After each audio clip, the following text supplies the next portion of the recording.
Mullaperiyar ഡാമിന് bomb ഭീഷണി. പരിശോധന ശക്തമാക്കി പോലീസ്. മാധ്യമപ്രവർത്തകരെ തടഞ്ഞ വനംവകുപ്പ് ഉദ്യോഗസ്ഥർക്കെതിരെ പ്രതിഷേധം ശക്തം. റെയിൻബോ ന്യൂസ് വാർത്തകൾ നിങ്ങൾക്കായി അവതരിപ്പിക്കുന്നത്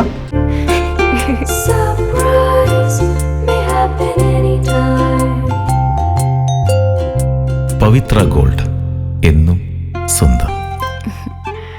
ഒരെണ്ണം കൂടി വാങ്ങായിരുന്നു. മുല്ലപ്പെരിയാർ അണക്കെട്ടിൽ ബോംബ് വെച്ചിട്ടുണ്ടെന്ന് ഭീഷണി സന്ദേശം ലഭിച്ചത് ഇമെയിൽ വഴിയാണ്. ഈ സന്ദേശം ആദ്യം ലഭിച്ചത് തൃശൂർ ജില്ലാ കോടതിയിലായിരുന്നു.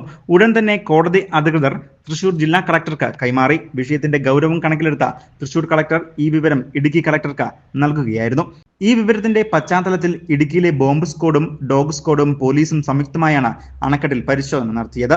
തമിഴ്നാട്ടിലേക്ക് വെള്ളം കൊണ്ടുപോകുന്ന shutter, main dam, baby dam shutter എന്നിവിടങ്ങളിലാണ് പരിശോധന നടത്തിയത്.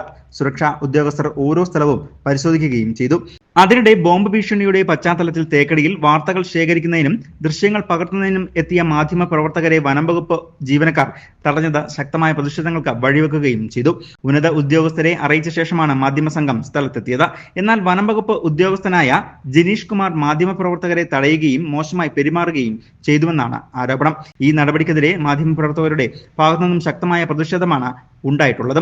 വാർത്തകൾ റിപ്പോർട്ട് ചെയ്യാനുള്ള സ്വാതന്ത്ര്യം തടസ്സപ്പെടുത്താനുള്ള ശ്രമമാണിതെന്നും മാധ്യമപ്രവർത്തകർ ചൂണ്ടിക്കാട്ടുകയും ചെയ്തു. News bureau, Kumily.